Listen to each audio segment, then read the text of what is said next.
special wine. Yes. What's so special here? Special wine because here. Oh, this is the one of my birth, like my birth year. Okay, this is the top Portuguese wine. Yeah, have you met my dad before? Like Yeah. Stanley? The Stanley No. I'm sure he'll like you. Personally, no. 鬼马的他会把在香港创业的经验带回来。尽管很多人觉得澳门和香港很像，但它不是一个大城市，占地面积只有香港的1/33。葡京是何超莲在澳门的家，他关于这座城市的所有記憶都在這兒。同以前嘅。不過你食過，我食過。每次回來，何超蓮都在這裡家庭聚餐。今天他和阿姨、表姐約好了一起吃飯。哦，我認得喎，以前都係呢個樣噶嘛，係嘛？以前個最早期嗰個 logo 嚟嘅，見咗緊係個 logo。我們剛點了一個摩羅雞飯，唔係葡國雞飯，葡國雞葡國雞飯哦，摩羅雞飯，摩羅雞飯係茶餐廳嗰啲嚟嘅。摩羅雞飯我阿媽拿手好戲。係咩？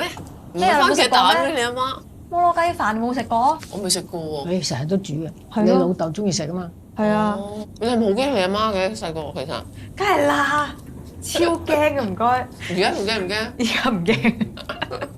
佢哋咧咁多個嚟講啊，最惡佢哋感覺最惡就係你阿媽。佢係啦，簡直當之無愧啊！係最係最這麼多個兄弟姐妹。妹，最兇就是我媽了，贊同。她就是你不能做錯事情，就是我媽教小孩的方式。其實我現在想起來是好的，但是小時候就覺得她很恐怖。阿媽成日打喎，大佬點會？我啊打得少啊，你以為真係？你成日搞你老豆，我記得整蠱你老豆。整蠱佢。阿老豆細個同我哋講話去讀書，又係唔讀噶嘛，咁啊請個補習老師翻屋企，咁補習老師咧就教佢教到瞓着咗，咁咧佢就搣啲紙仔逐粒掟入個口度，咁啊嗰次咧老豆我坐喺架車度，佢又瞓着咗，佢個口又擘大咗，我咪開始掟啲紙仔落佢個口度，跟住佢醒咗，我俾我媽揈，跟住老豆話咁冇辦法，我講俾佢聽。其實你由細到大冇變過嘅性格，我覺得係啊，係嘛？都比較執着咯。執着就係咩嘅話做嗰樣嘢啊，死都要做到。咁咪似老豆啦，老豆都係咁。係，我都覺得你似老豆多嘅。係嘛？你細個咧諗住大個做咩㗎？細個護士，我曾經有2個志願嘅。因為你阿媽做護士。係啦，嗰陣時好仰慕啊嘛，雖然佢成日話我喺度整鬼佢。一個係護士，一個係家庭主婦。你話呢啲夢想家庭主婦，你知係你喎。我真係細個想做家庭主婦。因為似你阿媽。係啦，細個真係梗係覺得阿媽做嘅嘢最好啊嘛。你記唔記得你細個好中意講笑㗎？哦，跟住問你哋好唔好笑？係啦，你老豆你阿媽跟住笑㗎喎。親情是何超蓮人生裡最珍貴的寶物，他記得和父母的點點滴滴，這也是平日謙遜的他難得看到的驕傲面孔。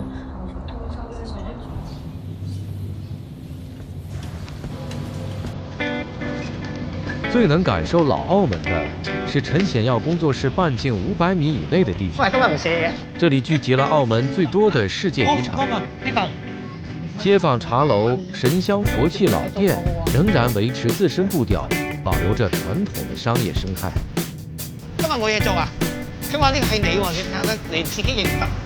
喺幾時影㗎17年前。你有冇搞錯啊你啊？係咪你嚟啊？對下先啦你。老城區的每家店，陳顯耀都拍過無數次，老街坊都習慣了這位光頭靚男和他的相機登門拜訪。唔單唔係幫，唔好意思啊。我順便帶人嚟影啲鏡頭啊。喂，唔該晒。我們這一區很多店很有澳門特色的，澳門好像這類的店呢可能沒有多少間了。嗰啲舊相喺咪度啊？冇得張咋，得張你影嗰張咋。其他呢啲咧？我日舉針啦。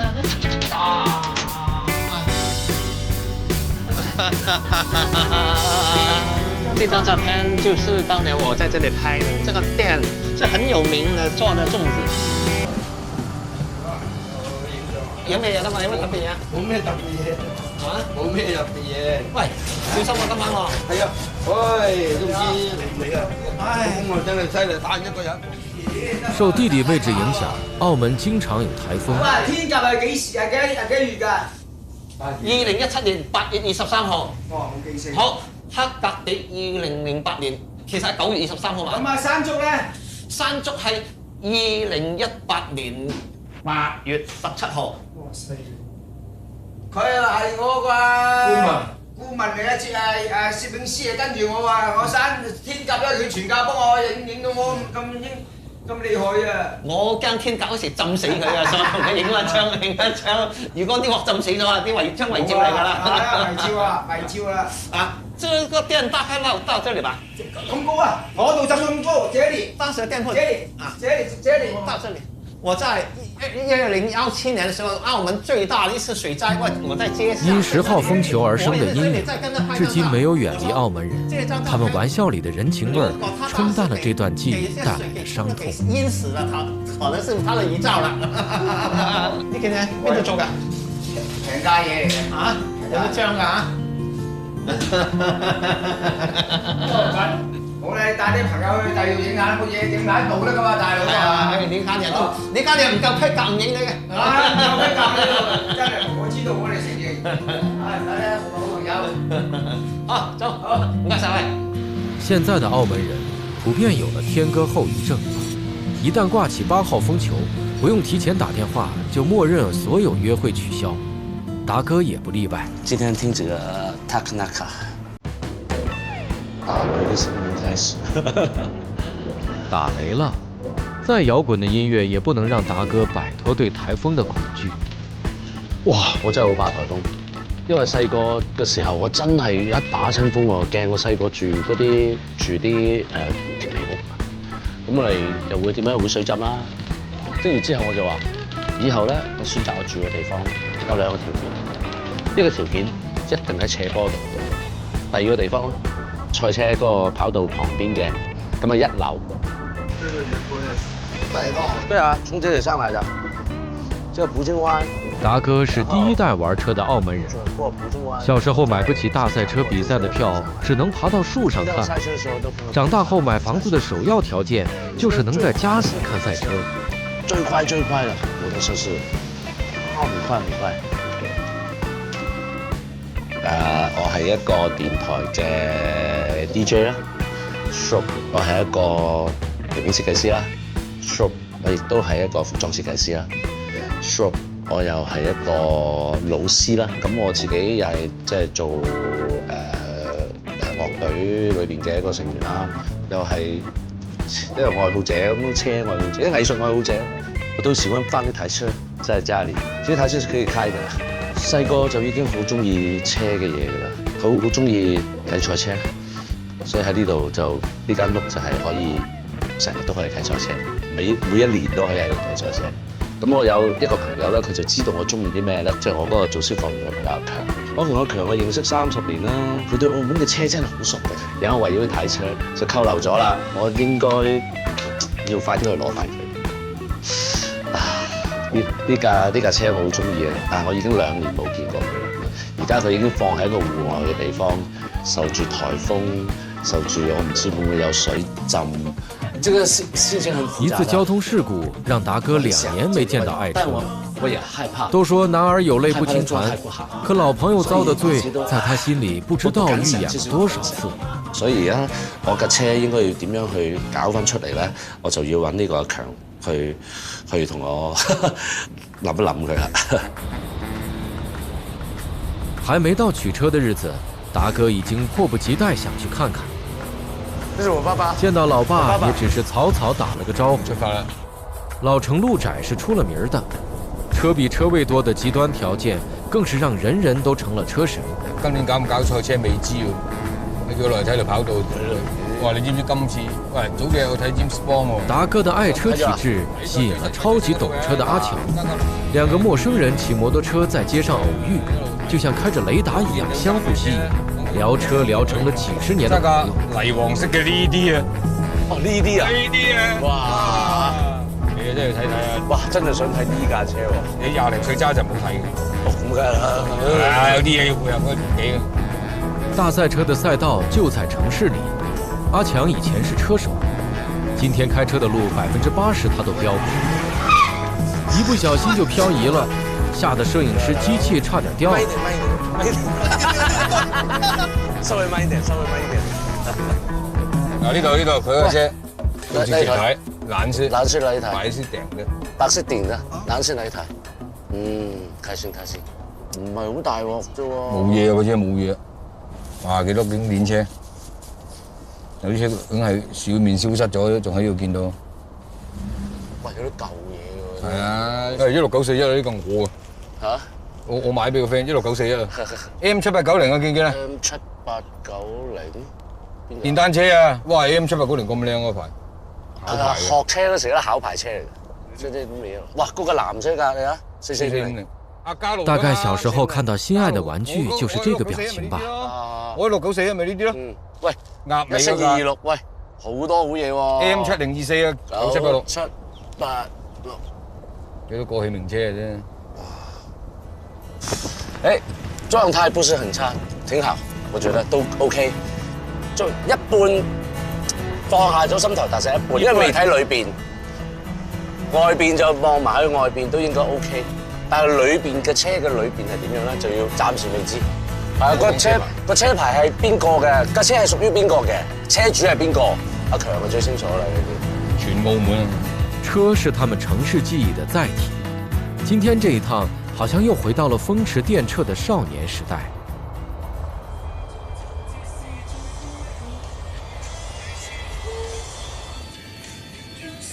Amber 幾年前在內地闖蕩。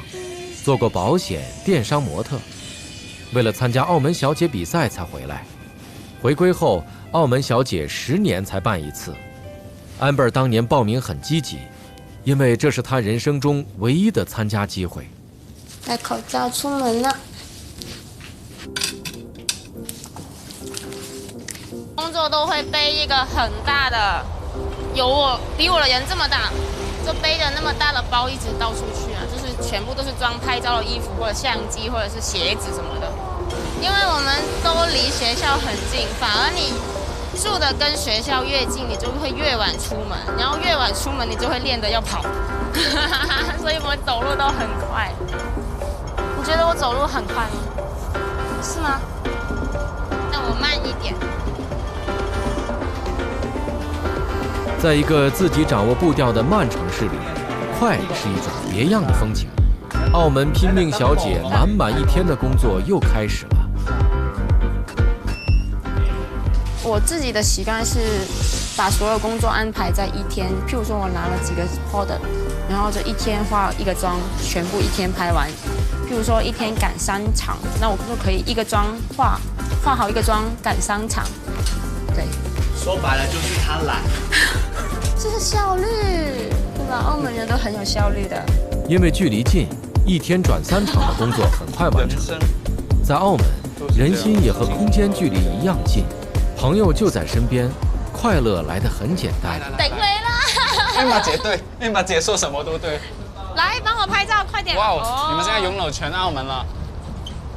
但是我也想去試一下大城市的感覺，就是上海啊、北京這一些，可能每一天都更豐富吧。我一直叫你去上海的啊，真的沒有勇氣。為什麼沒有勇氣？就是很多不確定的事情會想東想西啊。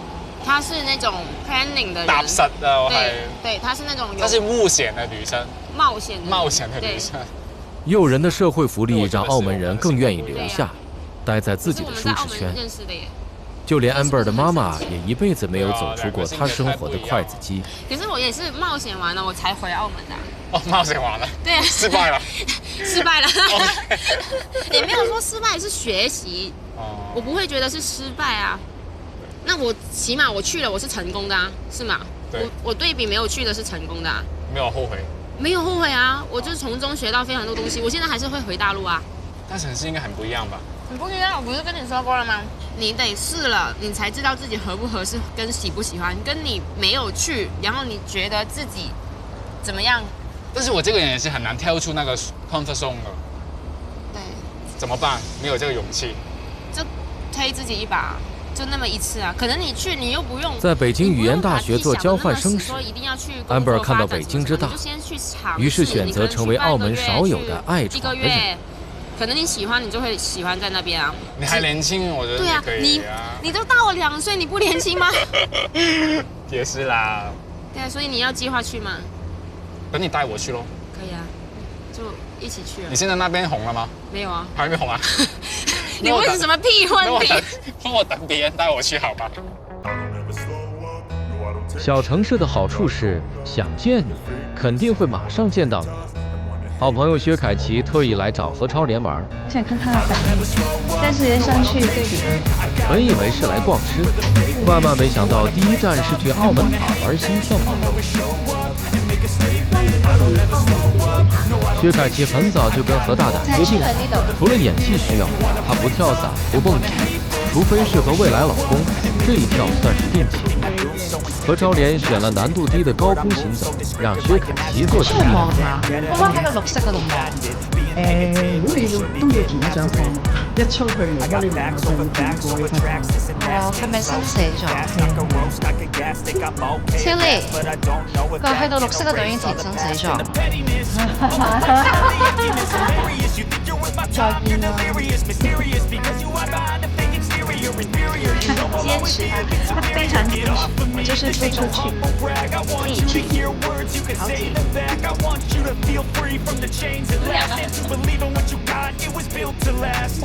超怂，不要一直拎着那个绳子。OK， 咁我哋出發。加油啊！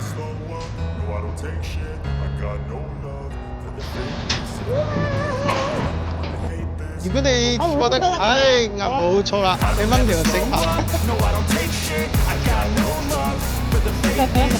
或者我哋過嚟呢度影張相先好冇？好啲。OK， 行啦，左腳過先，呢左腳。呢度比較近啲。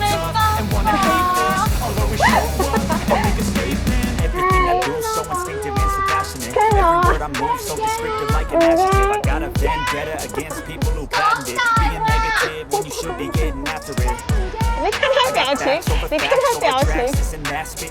我話你喺入邊仲驚我。我哋呢度影緊張好嘛？變向珠海嗰邊。OK， 過嚟慢慢向我出邊睇。OK。好似嗰隻靚相先。OK。你過嚟呢度定揮手？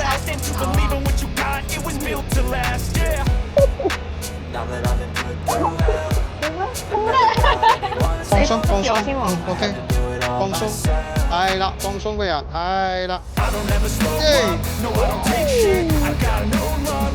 隻腳伸直對，係啦，你跳過分條啊？我喺黑名單啊，你知咩？黑名單？我爹哋擺㗎。哦。你唔跳得啊？而家得㗎。而家得啦。而家得啦，不過我又覺得尊重下佢算啦咁。係咩？我哋呢度 Mario 跳過啊嘛，我知。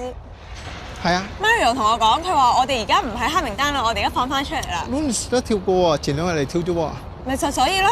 哦，係啊。我哋細個啱啱開嘅時候喺黑名單。哦，因為佢唔想我哋跳，佢驚我哋危險。啊 ，OK。跟住後尾咧就唔知幾時開放翻。係咩？咁我哋就可以跳啦。哦。所以 Mario 成日嚟跳。哦。跟住佢就叫我都跳，咁我就話咁好似有啲衰喎，阿爸話唔好跳喎，咁我就冇跳。就前2日佢嚟跳咗。OK， 我哋上先。你回來啦！我回來啦！我終於知道我剛才想什麼。不是，我跟你說，剛剛你們錄的那個畫面應該是外面的人很輕鬆，裡面的人很緊張。對，然後我突然之間覺得咧，好似你媽咪啊！唔好再做牽動作啦，快啲翻嚟，跟住又拍住你咧。哎呀，好笑。OK， 我哋呢邊先。哇，怎麼這麼美？真的好看，好美啊！太漂亮了！哇哦！可不是嘛！可以，这太无聊。我们自己想一个抖音。铁打的闺蜜情就是，我再担心你，也要为你记录冒险的过程。他们从来没有一起在澳门玩过，对接下来的行程充满期待。好食。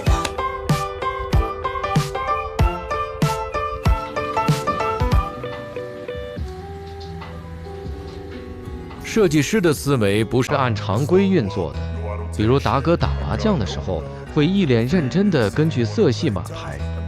城市不大，达哥就在他的工作室拓展想象力的疆土，做图、画画、设计衣服，偶尔也有学生来上课。OK， 嗱咁樣你下呢個你每句啦，你而家學新呢個你，OK， 你畫咗佢先，好啦，嗱而家睇個成個結構啊。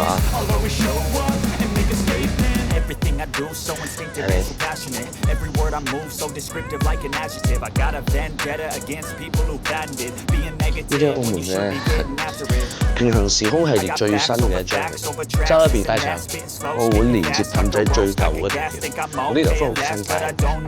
呢一個系列我都係有插入呢幅正陽地街啊！達哥把對這座城市的感覺用自己的方式保存下來。呢個就舊嘅澳門大賽車嘅看台嚟嘅。畫裡是平行時空的澳門，歌裡是成長的經典記憶。設計服裝用澳門的地區概念劃分，個人品牌工人球場的位置是現在的新葡京。澳門嘅南邊咧，即係南環啊、西環啊嗰邊咧，即係歐陸色彩重少少。咁就有保留啲葡國嘅文化咧，都喺嗰邊幾多嘅。澳門嘅北區咧就係黑沙環啊、青洲啊、台山，咁我哋就將佢嘅一個統稱，即係黑青台。譬如行時裝表演嘅時候咧，好多人都問，特別喺有中國人嘅地方都會問，其實呢個係咩意思嚟㗎？係咪一啲幫會幫派咁嘅意思？其實我唔係嘅，代表咗個區域。好多呢一種故仔隱藏喺裏邊咯，即係將一啲澳門嘅元素，用一啲另外一種手法去演繹佢。係啊，呢個我嘅樂隊嘅專輯嚟嘅。呢幅相咧就係喺黑沙海灘度影嘅，都9年前啦，都變化好大，體重都變化好大。嗰時我短頭髮。達哥總說，年紀越大，越想留下一些值得回憶的東西。他用一顆求知心延續並創造着澳門記憶。都18歲啦，今年已經18歲。從工作室下一層樓，就好像穿越到了平行時空的另一個世界。這是澳門唯一的 Live House LMA。Dixon 從達哥手中接軌 LMA 已經2年，雖然是現任掌門人，在音樂前輩面前 ，Dixon 還是得叫達哥一聲老大。有年輕血液加入。達哥不擔心 LMA 會跟着自己變老。最近他們在策劃一場融合演出，吸收各個地區和風格的音樂。藉住呢個機會就做多啲本地嘅嘢啦。其實本地都好多題材可以發掘嘅。散會前，達哥還是不忘強調本土元素的重要性。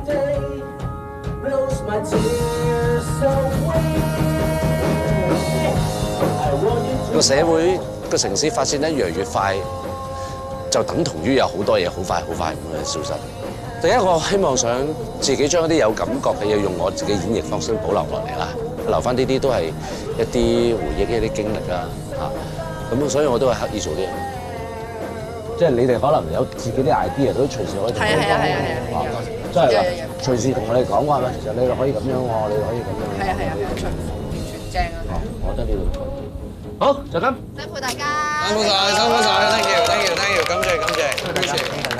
Thank you，Good Friday。Good Friday。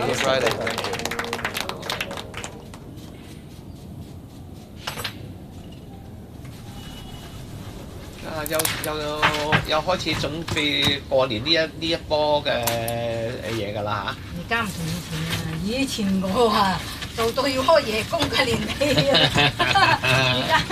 而家點解啲高樓大廈俾點啊嘛，所以唔同㗎啦。真係做105。爆竹、神香、火柴是澳門昔日的3大傳統手工業，如今只剩下神香店上鎖。這家老店也許過不久就要永久關門。當面臨老店離去，陳顯耀害怕失去的不僅是一種文化記錄、一位拍攝對象，更是20年建立的情感連結、無言的默契。我說這一台麻將打了10年了，這個是10年前的。還是那4個人？對，這張照片我沒有約定的，我就找到剛好10年那一天，那個時候我去拍的，都是這個人，啊，也是脫衣服在打麻將。但是地方就不同了，他这个店铺又搬过一次了，这个也是10年，前后10年。这两夫妇10年前，整个店里面的格局已经变了，他卖的货也不同了。影像这个东西其实是很特别的，很奇怪的。有时候你在拍那个时刻，你觉得这影像还是很普通的，但是经过岁月的洗礼，它这画面就会变了。有时候，特别是澳门这个这么高速发展的一个社会，有时候变到连我们也想象不到的。你好像就这个画面这样，以前是海来的。10多年前是海来的，你看过去是一片是海，就是这2条桥的。但是你现在一看，马上整个空间就不同了，变化得很厉害。这种画面怎么说呢？我就不敢说它是珍贵了，我觉得这个。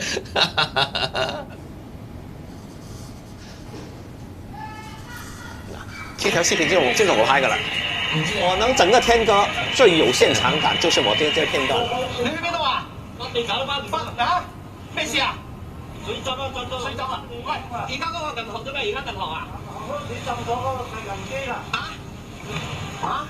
點知游水冇喺呢個？你非常危險。嗱，這個就是了這個就是它了。你識唔識游水啊？因為我比較熟悉這一區的地理環境，哪裡是有什麼東西怎麼樣，我都基本是知道的。你識唔識游水㗎？因為這個水來得太突然了，我也不知道現場有這麼多人的。如果這裡再高30公分，就可能就麻煩了。那個時候，其實我問他你會不會游泳？我說如果你不會游泳的話，不要走這裡。其實我在跟他們說，因為我怕他們走出去他的店，去那個店的時候，那水更深，他們要搶救他的財物，那麼其實那個時候是危險的。我拍了20多年了，一直拍就是拍澳門。你覺得拍照的速度跟澳門變化的速度比起來，我覺得我到現在為止還能跟得上這個城市的變化。陳顯耀熟悉澳門，猶如熟悉自家庭院，在方寸之地種下窮之不盡的靈感。他拍攝的是時間。喂，張國榮啊，他的愛，我的愛人張國榮，到了戀愛相，所以我現在就把我戀愛的好運傳染給你。何超蓮和薛凱琪來老城探店打卡。不過我想問咧，細個嗰啲咧，你有冇玩過吹波嗰啲咩啊？有啊，一吹完出嚟一個波。係啦，我就想睇有冇。哇！你睇後面啲錢啊！我呢張係91年嘅，呢個冇錢嘅。91年㗎，我91年出世㗎。係啊，嗰時當年心啊，當年唔開啊，都有得當。乜都可以當㗎。係啊，呢條當年當。咦？這個是我昨天的那個教練。我昨天那個划龍舟教我划龍舟的思朗。哇！行走澳門老城，你會發現不少都是陳顯耀走過的路和你已經看到過的熟悉面孔。太興啦！你係嚟買蛋撻㗎？係。呢個係冇嘅。哦，係啊，我試過。係啊，我可以幫你試一下。不是他認出他來，不是因為他的臉，是因為他笑聲。才不是你的臉啊！好，謝謝。熱嘅喎。是。它有點像個浴缸。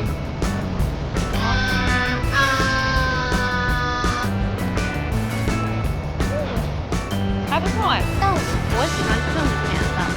這個已經很甜了。但是不夠你甜。我就知道。嗱，招牌豆腐花，你要唔要嗌個咁樣嘅全餐啊？咁咪乜都有咯。因為問下佢點嗌咯。睇下你嗰個咩？豆腐最正啦。即係你係豆腐加魚鵝腸，即係我可以自己嗌自己嘢。啊！嚟，係咪你冇發現咧？澳門人係熱情好多，即係隔離台係會喂你嗌呢個啊，點樣食。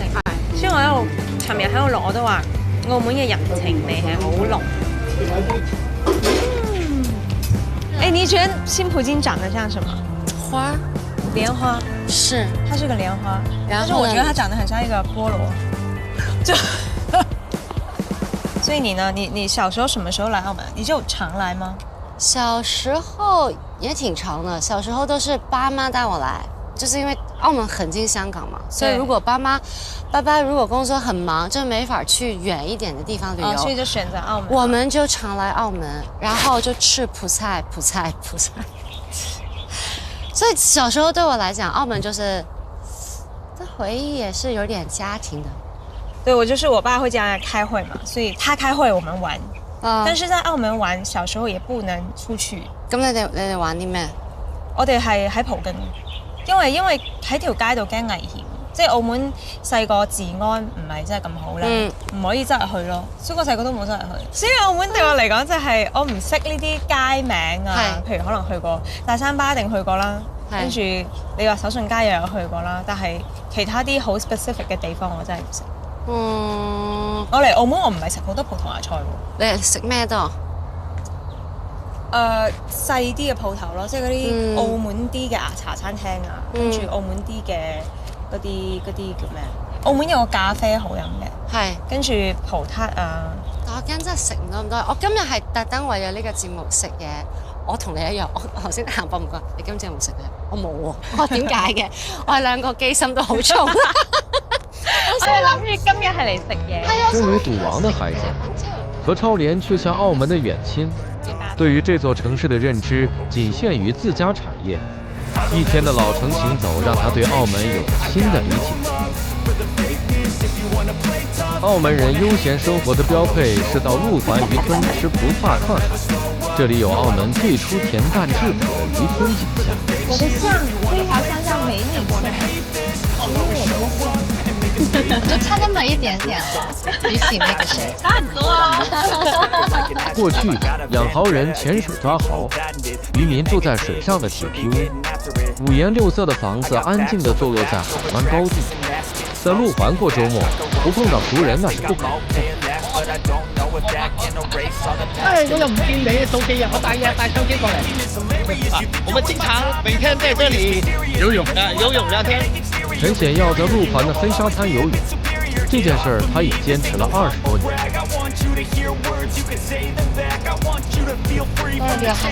黑沙灘幾百米開外的地方是黑沙水庫，丹貝爾和乾爹乾媽來行山。冇地方去啦，冇地方行山啦，就行呢度噶啦。咖啡。路環的一天，通常以在旱季喝杯咖啡結束。以前嗰啲初初我哋嚟呢度未有咁多人㗎。周潤發嚟啊嘛，跟住寫咗個牌匾俾佢啊嘛。10年前周潤發未嚟。OK， 好啦。係咪？10幾年前啊，我已經係碼頭嗰年代啦。看見嗰啲木好靚啊！不過你飲呢度係飲個情懷嘅啫嘛。你做船啲木。就係睇中佢啲木。你睇佢間屋就冧咁啊，盤得佢唔會冧嘅喎。我看見點解唔冧嘅？而且佢冧都係幾難。看記好多年咯，幾廿年嘅咯。呢個看記咯。你同老細識唔識啊？識。你識？你又識？不過我唔想識佢啫嘛。又係澳門日常之一咯。係啊。出嚟飲咖啡吹水，吹到幾大都得，大家一齊開心下咪算咯。將杯咖啡吹到起泡巧了，碰到熟人。我啱游完水啊！游水喺邊度游啊？黑沙啦，黑沙啫，係啊。我以為你估你游咁邋遢。啊唔係。你游海邊啊，定係游泳池啊？遊海啊嘛。遊海。慳翻15蚊啊嘛。遊海10蚊啊嘛。慳翻20蚊可以飲咖啡啦。係啊，都唔夠啦。我幾乎日日都過嚟㗎嘛。哦。日兜就過嚟㗎嘛，喺度有時同啲人吹下水咁。休閒生活啦。係啊。我啲費用係咁上下嘅。唔好咁講，即係好多人學唔到你呢啲㗎，好多人都想學啊，好多人都想學呢啲咁嘅生活㗎，學咁嘅生活啊，係咪？有災無災咁嘅視為卡啊，視為遊嗰啲。有時間我就錯啦，你過嚟我工作室，可能你會有啲驚喜嘅。有幾驚喜啊？係啊。難怪被稱為澳門街，人们像街坊一样互相认识，不是一件稀奇事。澳門確實很小，何超蓮和薛凱琪也來喝咖啡。我識自己沖啦，而家你就要 send 嗰個配方俾阿先啦。係啊，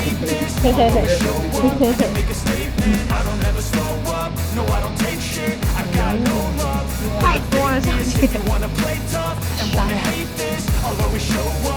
換季的老闆以前是造船工人，即使漁業衰落不能再造船，他還是每天例行去檢查一下船廠的情況。即係今日真係開心。老闆，佢話平時你好惡嘅喎。有件事啦。以前係電視工人啊。之前有呢個做嘅。係啊。呢個一辣都係即係荔枝碗之前嘅澳門就全部都移民嚟咗魚房啦，澳門就出晒名係嘛？咁啊好多漁船咁啊整下船啊，做下新嘅維修啊咁樣。但其實雖然佢係咁樣，但係好靚嘅。係我都覺，好似好破爛嘅。係咯。荔枝灣有天然港灣，漁業和造船業曾經是澳門的支柱產業。如今的荔枝灣已經衰落，但依然有人堅守在這裡。你嗰陣時點樣會細個諗住做船嘅？點樣揀呢個行業？咁其實都唔係揀嘅啫，其實當年個社會係冇嘢做。冇嘢做。嗰時你冇嘢做咧，哎呀，船廠我係收學徒啊，咁你學一門技術啊，防下身啊，咁啊將來都有門技術啦，咁樣啊。你做船老闆係啦。係你做㗎係咪嗰個？係啊，嗰啲係要好高級技、好有耐性先係做到出嚟㗎。我而家我都叫咗師傅同我做一隻擠咗屋企度擺設喺度啊，即係咁啦。好靚，好靚。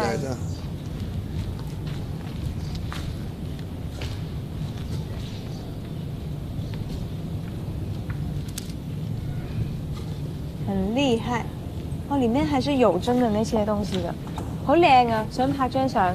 我整咗隨便影。唔該。啲鹹擺全部喐得嘅呢啲嘢。呢啲漁民揾唔到食啊！呢啲漁民啊，即係賺唔到錢啦，咁好多啲賣一隻船都上岸做。我要佢哋冇得做，我哋冇得做咁解啊！我個講興趣嘅啫，呢啲我做出嚟俾人了解下我哋做船嘅。嗰啲文化嗰啲咁嘅嘢啫，嗰啲歷史啊嗰啲咁嘅嘢，做咗幾廿年嘅嘢，啊都有啲感情喺度啦。構造嘅個模式啊，咁都係跟我哋賣船個方式去做，一樣係咁嘅模式，佢縮細咁大。漁業衰退後，博彩業成了漁民的救生圈，不少人上岸做了荷官。韓叔不想丟下這門手藝，會照常來船廠做船。每天10點準時開工，不急不慢的，3個月能做好一艘小船。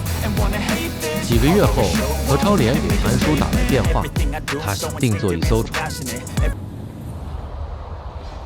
爛鬼樓附近曾經是澳門的10里洋場，繁極一時，開埠數百年。葡萄牙人在老城區建教堂、修馬路、築炮台，中西文化的交匯延續到今天。古老的街道也像植物一樣自由生長，古董店隔壁就是咖啡館。